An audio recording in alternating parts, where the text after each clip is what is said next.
what you want, when you want it, where you want it. This is The Mesh. This episode of the Caregiver Community is sponsored by Pace at Home. During this uncertain time, Pace at Home is enrolling participants who wish to continue to remain at home. Partnering with families, Pace at Home provides caring medical support for all of our program's participants. Visit us on our website or give us a call at 828-468-3980 to talk with a representative that can discuss with you the Pace at Home all-inclusive medical approach. Pace at Home is the champion for seniors wishing to remain in their community.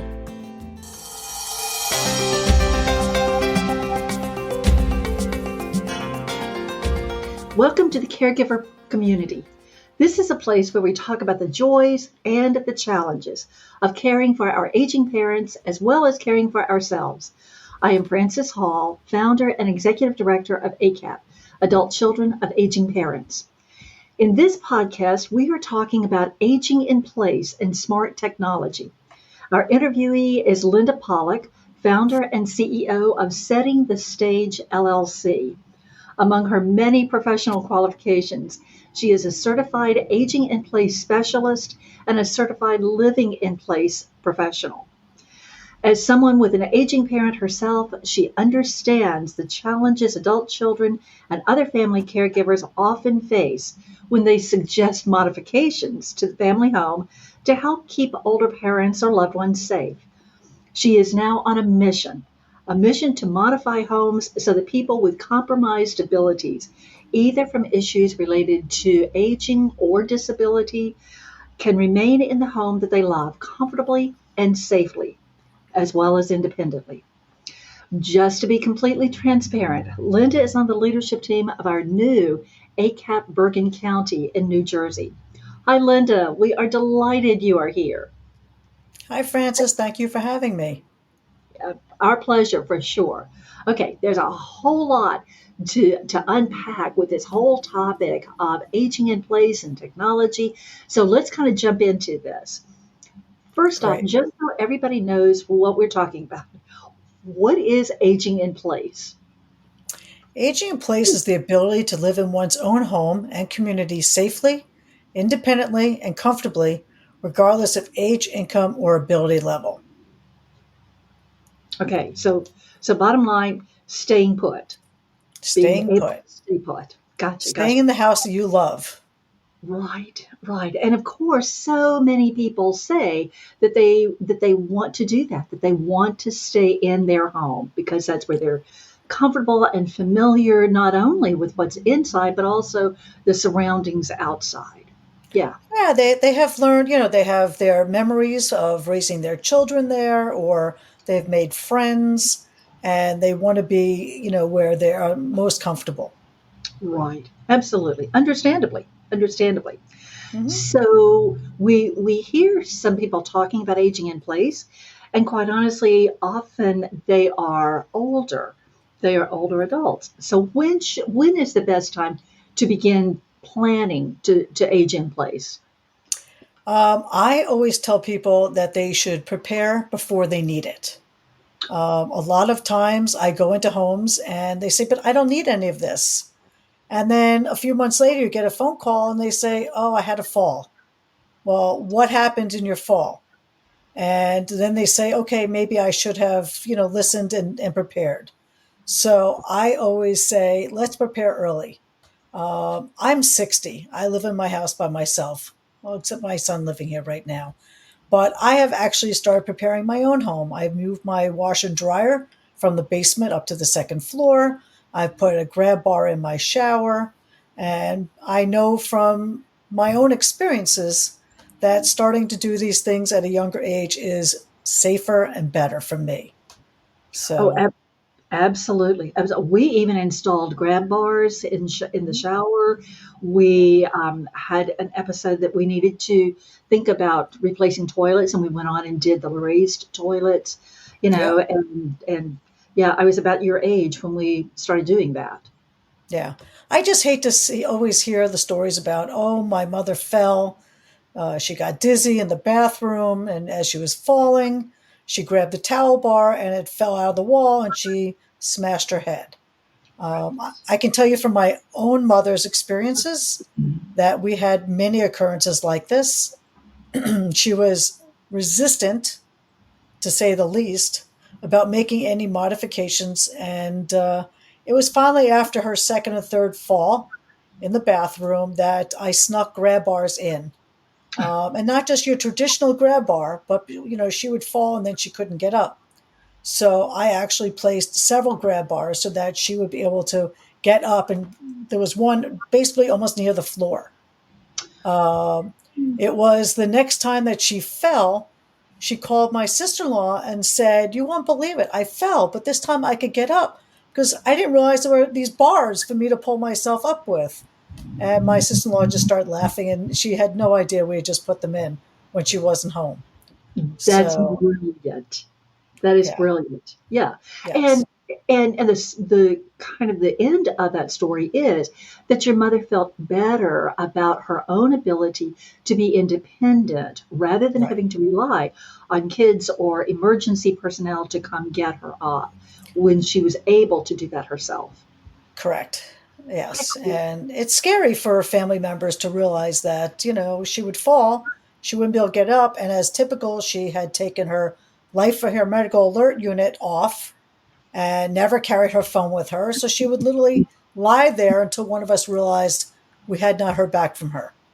Goodness. So preparing early is a good thing. Oh, absolutely. And I just want to highlight, I've never heard of putting bars like close to the ground, close to the floor, so someone could pull up on them. I Yes. that Well, I like that. I like that. most people don't think of it, but I have to prepare for any occurrence.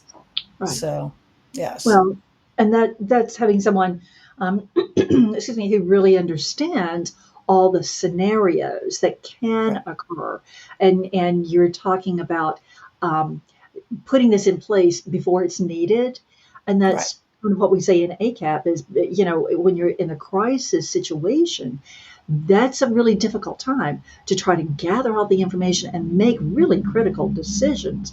Whereas if you can do it before, if you can get the Hmm. information before, which is exactly what you're saying, if you can put this in place before it's needed, then it's there for Right. if it's needed or when it's needed. Yeah. Exactly. My job is to make sure that they don't have any occurrences so that we can prepare them so that they are safe and they have all of the tools in their toolbox to make sure they're living in their home safely. Mhm. Right, right.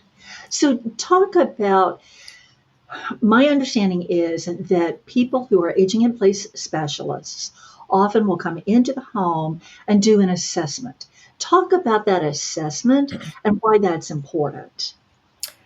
So when I do an assessment, it's not just of one room. I look at the entire property. So it starts when I get out of my car and I'm approaching their house. I am looking to see if they have safe steps, if they have handrails, what the lighting is like, if there's any tripping hazards.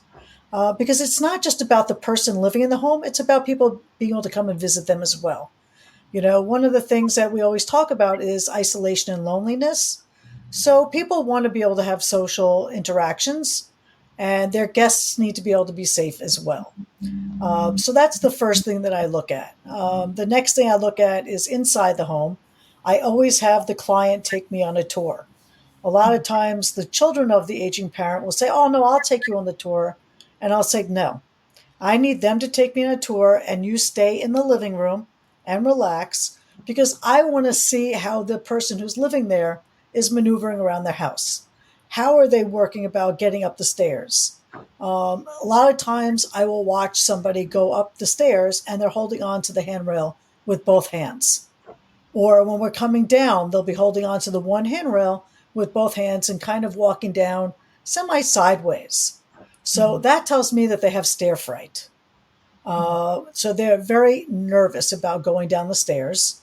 And it's an easy fix. We just add an additional handrail on the other side of the stairs so they can hold on with both hands, okay? And they feel safe going up and down the stairs. Same thing when I go into bathrooms. I make them show me how they get in and out of the tub or the shower because I want to see if they are comfortable getting over the step into the shower. Okay. A lot of times, a lot of showers will have a 4 or 5 inch step. And I will watch some of my clients really get nervous about having to get over that step. They're holding on to things that they shouldn't be holding on to or things that might be slippery. Same thing with a bathtub. Bathtubs can be very dangerous. They don't lift their leg high enough. The tub is not, it's not really flat at the bottom. There's kind of a curve at the bottom. So this is where a lot of falls happen. So I need to see whether or not they can maneuver themselves in and out of the shower. And that's when I put into my report what exactly needs to be done. Same thing with the kitchen. If they have their pots and pans at a location that they really can't lift them up and put them on the stove properly, or they have difficulty filling up a pot of water and carrying it to the stove. There's a lot of little pieces to the pie that need to get looked at. Same thing when they're going in and out of their garage. If they park their car in the garage, I want to see how they're getting in and out of the garage, how they're getting in and out of their car. If they have a rear deck, I want to see how they maneuver their way onto the deck. Is there a step? Is there anything for them to hold onto when they're going, in and out of the house to get on their deck so they can go and relax? A lot of houses just don't have, anything for anybody to hold on to. So that's where we come in and we install the proper tools so that they can be safe. Particularly, I'm going to go back to the bathroom. I remember when my mother was living with us for a little while, that she was indignant that she wanted to take a shower in the shower that was a tub shower combination. Mm-hmm. And we had the handrails up, and my mother at this point would have been 96. And she was just indignant that I was saying, no, sorry, we have a walk-in shower in the master bathroom, Right. in the main bathroom. Sorry, Mom, no, you cannot get into the shower. And she Right. was furious with me that Yeah. I would let her. But it was for She felt, exactly, yeah, she felt like you were taking away her independence. yes, Right. yes, So that's where I come in because I'm not the family member. I know that when I wanted to make changes to my own mother's apartment, she was resistant and she also threw a fit. And so we had to sneak them in with my sister-in-law's assistance. She kept her busy and out of the house. And I find that when a lot of my clients uh, have these conversations with their children, they are resistant. But when I come and do the assessment and I explain to them why it would make them safer, they are all for it. They're like, you know what? Thank you. That's a great idea. So it's always much easier to hear from somebody who is in my shoes versus the child of. absolutely, absolutely. And it takes us out of that firing line, if you Right. will, that somebody else, a Exactly. professional, has done this. And yeah, so often that we can say the exact same things, but because we are the adult child or a family member, that Mhm. they can't hear it from us. And Right. so that's where you as professionals come in. Exactly. You have talked about several rooms in the house and specific Mhm. things. Are there some other really important areas of the house that need to be considered or concentrated on? It really depends on the client and their mobility issues. I mean, I've been in apartments where I had a client that was trying to climb up on a very high bed, and she was using a incredibly unsafe step stool to get on her bed. And that was one of the first things that I noted to the son who was there that bed had to get replaced. It had to be something that was lower. There's absolutely no reason for her to be climbing on a step stool. Things like being able to turn on and off the lights, from your bed. In her particular circumstance, she was reaching over and falling out of her bed to try to turn the night light off. So there are a lot of little things that need to be done. Adding night lights that work with motion sensors. So when people get out of bed in the middle of the night and they need to go to the bathroom, the motion sensor comes on. they're not walking in the dark and tripping over things. Rugs are another big issue. I've had so many clients give me a hard time about taking away their rugs. There's a way to, kind of counteract that and compromise depending on what their mobility issues are. There are some people that it's just not acceptable. They just can't have rugs in the house. And there are other people that we tape them down so that they can't be lifted up and a tripping hazard. Bathrooms are always my biggest concern. We do a lot of work in bathrooms. We've taken out quite a few bathtubs and put in roll-in or walk-in showers that have a zero threshold, so they don't have to lift their feet to get in, with grab bars and a seat so that they can sit down while they're bathing. We add, handheld showers so that they can, be a little safer. Grab bars are always a must. But there are things, you can do to a bathroom to make it safer. We replace towel bars with a special towel bar that has a grab bar built into it. We use very, specific anchors that can hold up to 500 pounds. Too many times I hear about the story about somebody got dizzy, they grabbed onto a towel bar, it pulled out to the wall, and so this takes care of that. Even toilet paper holders we have with grab bars built in so that they can hold on while they're getting off the toilet, so that they are steady on their feet. You talked about the Comfort Height toilet. I actually have them in my house as well. They're very nice to have. It's a lot easier for somebody with mobility issues to get on and off the toilet easier. Stairs. And you don't even have to have mobility issues. They're just easier. They are just easier, exactly. I put a lot of bidet seats in bathrooms. I find a lot of my clients, as they get older, they have a little problem with hygiene. It's not as easy. A bidet toilet seat can be added onto an existing toilet very easily, and it is a wonderful tool for somebody to have. Just a quick story. I had a client whose bathroom I did, and it was during COVID. We were supposed to start it before COVID. Then COVID happened. They put it on hold. She fell and broke her pelvis, and she couldn't get up and down the stairs. Once she was healed and COVID was pretty much over, we did her bathroom. I suggested we put in the bidet toilet seat. She goes, I don't understand that I need one, but I'll try it. Well, 2 weeks after she was using the bathroom again, she called me up and said, that is the greatest thing we have ever experienced. And then a year later, I turned her half bathroom on the first floor into a full handicapped accessible bathroom. And then again, she said, can you please put another one of those bidet seats in? Because she loved it so much. Because I knew down the road with her history of accidents that at some point she and her husband will be living on the first floor. So it was important that we turned that bathroom into a full bathroom. So she had that down the road, and she's very happy to have it. Oh, I've heard a lot about the bidet seats. Oh, they're I great. haven't come there yet, but I've heard a lot about them. Talk a minute about, and I can't really think of what they're called, but instead of having the bar that is actually built into the wall with studs behind it so it can't pull out. I know there are a lot of people who go with those bars supposedly that are very safe that are suctioned on.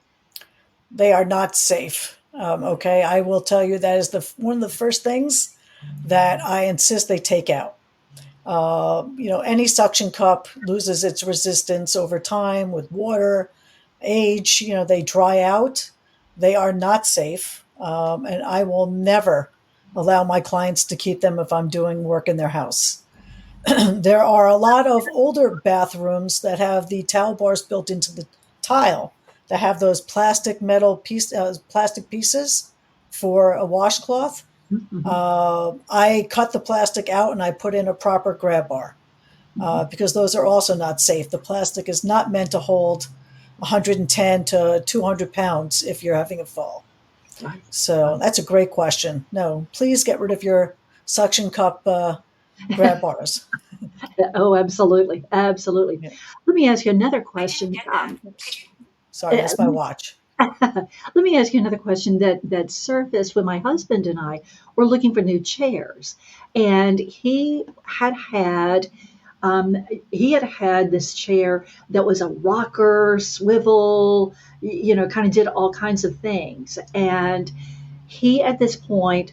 I think this was after he had fallen and fallen on a hike, and had broken his pelvis. And I said, this swivel rocker turnaround kind of thing, I'm not sure that that's a really good idea. So we went with something that was very solid, but also Mm. had arms on it because I anticipated that as we age, we're going to need stability in getting up out of a chair.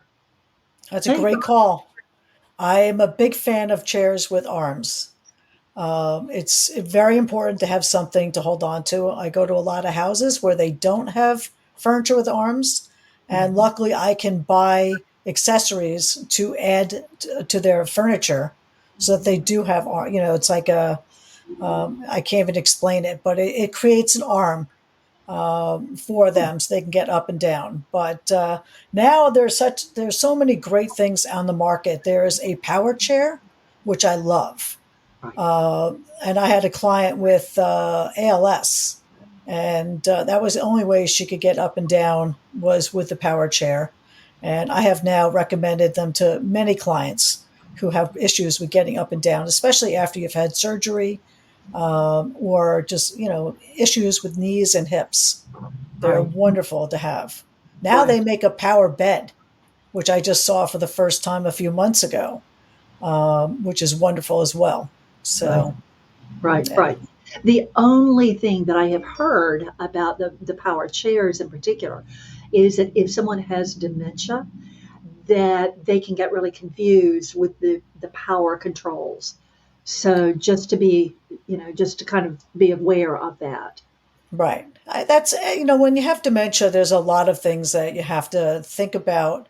But, typically, if they have the power chair, they're not going to remember to use the mechanism at all. They're going to get in and out of it as if it's a regular chair. Mhm. If they have a caregiver, then the caregiver will be the one to use the controls. Right, right, Yeah. right. So it's, But, dementia is a whole different ballpark, and you have to really deal with the different stages of it.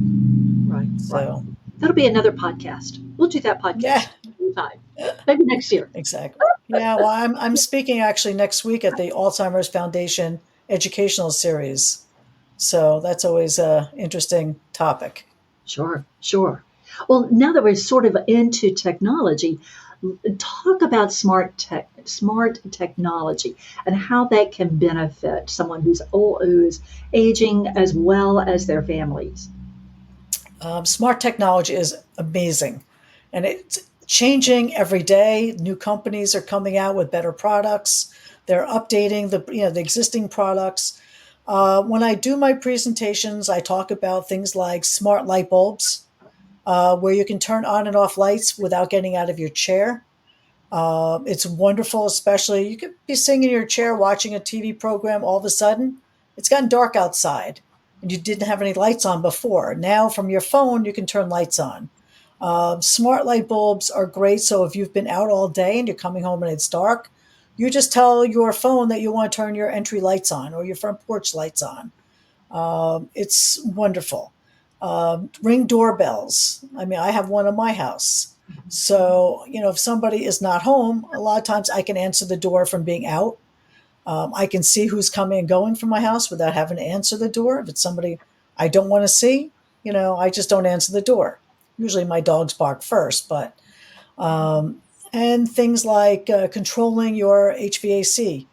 You can do that from your phone. If I used to have a place in Florida, I was actually able to turn the air conditioning lower a few hours before I arrived so that my apartment was nice and cool when I got there. There are other things like smart locks. I can tell you smart locks are fabulous, especially with somebody who's aging in place. If you have family members not close by, I recently had one of my clients who's now 95. She fell and nobody could get into her house. They had to break into her window to get in. A smart lock will allow a family member to unlock the front door So, if you're having an emergency service, you know, ambulance people can get into the house without having to break in. There's just so many things that can be done. Occupancy sensors, to me, are a fabulous tool.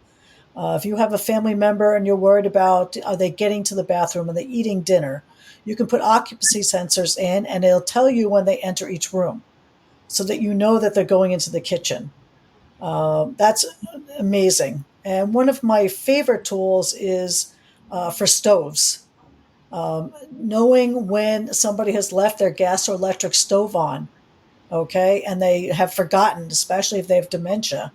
It alerts the family members that the stove has been left on for X amount of time, and the family member presets the alarm so it could be 15 minutes or 20 minutes. And at that time, if it hasn't been shut off, the family member gets an alert telling them the stove is still on. All important things that we need to know about, and ways to protect our family members.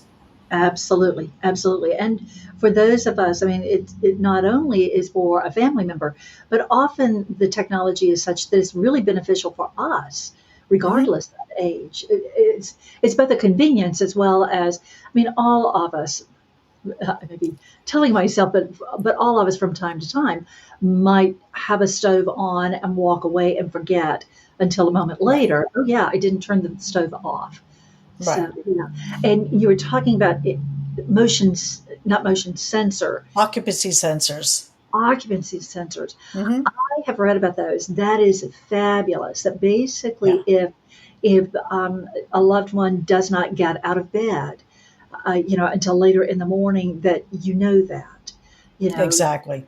yeah, yeah, and certainly there are the pharmaceuticals, the medis, medicine cabinets, I'm going to call them, Hmm. that will trigger a reminder to take the medication, or even if they haven't, that can be programmed.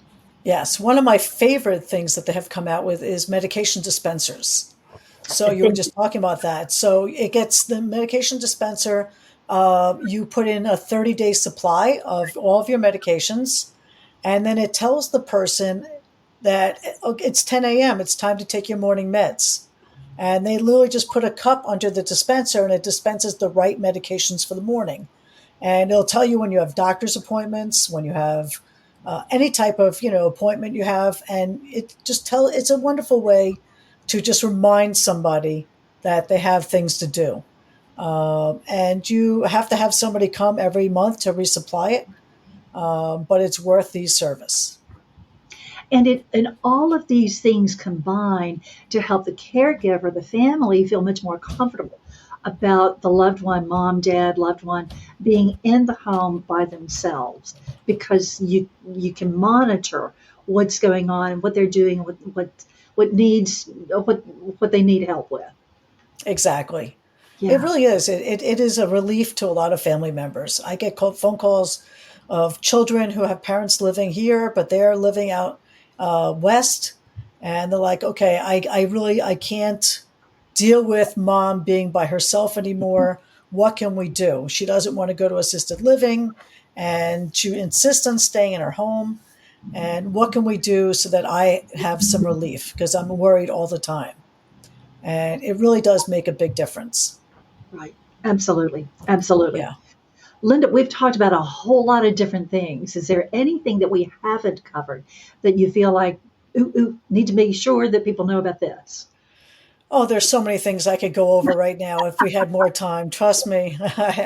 There's so much to aging in place, and it is, a wonderful feeling when I know that somebody is much safer in their home after we've come in and added the appropriate, accessories for them. And it Right. doesn't have to be a lot of things at once. I when I do my assessment, I look at things that they need now, and then I will also mark things that they will need in the future or later, because not everybody has the financial withal to do it all at once. So we do the things that are necessary. A lot of people get a little worried about, I don't like going up and down the stairs, but I don't want to move my bedroom to the first floor. then we put in a stair lift. There's nothing wrong with putting a stair lift in. It's a great tool to have. Right, right. So many accessories. Linda, you are in New Jersey. What about people who live elsewhere? Is there a website that people can go to and find aging in place specialists in their area?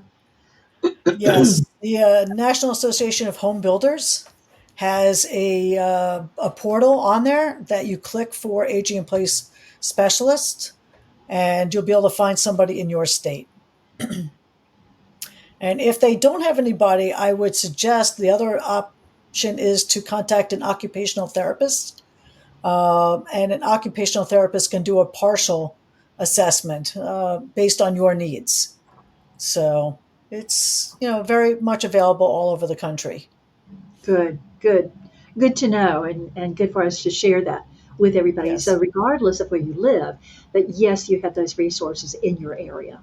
Yes. Linda, thank you. This is great information. Thank you so much for being with us. Excuse me. Aging in place is a wonderful concept. It just needs those supports as we age. We just need to have those supports in place. But thank you for explaining some of these details and some of these products that are even out there. And I know even with, we've talked about grab bars, and you mentioned about toilet tissue holders and all these kinds of things. But the fact is that there are some of these devices that are official grab bars, official assists that don't look like it. So it's not like you're going in and necessarily making the bathroom look like it's like you're 80. Oh, exactly. One of the things that I try not to do is have them look like they are coming out of a hospital. I've had clients that I have had custom-made grab bars for their exterior of the house that match the color of the exterior of the house, so you don't even know that they're there, for safety reasons. Wow. So, yeah, there's so much that's out there. You can make it look very pretty, and there's no reason to feel like you've just come into a hospital or a facility. So you can be safe at home and still have your pretty house. Right. Right. We really are very fortunate to live in this era that we have these kinds of options. Oh, Thank absolutely. you. Sorry. Okay. Thank you for all the good information. And to you, our listeners, thank you for joining us. We hope this podcast has been helpful to you and that you'll share it with others you believe may benefit. If you would like more information about aging in place, please be in touch with Linda at www.settingthestagenj.com. Setting the stage like New Jersey, www.settingthestagenj.com. We certainly always want to thank Pace at Home in Hickory, North Carolina. They are our sponsors for this podcast and all of our caregiver community podcasts. This program is part of the Mesh network of online shows and podcasts. You may find more of our caregiver community podcast on any of the platforms where you listen to podcasts. You also will find our podcast on our website, www.acapcommunity.org. While you're on our site, we hope you will take a few minutes to learn more about ACAP, our educational programs, and our local chapters. And if there are other topics you would like for us to address as a podcast, please do let us know. As we say so often in ACAP, regardless of our age, our background, our education or career or anything else, when it's our mother, our father, our loved one who needs help, caring for and advocating for that person becomes very personal and extremely important. Please care well for your loved one, but also remember to take care of you. Stay well. Bye for now.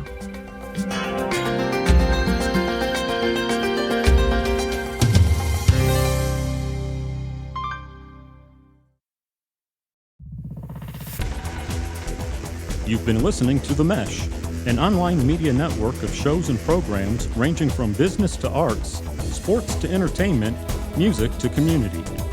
All programs are available on the website as well as through iTunes and YouTube. Check us out online at themesh.tv. Discover other network shows and give us feedback on what you just heard.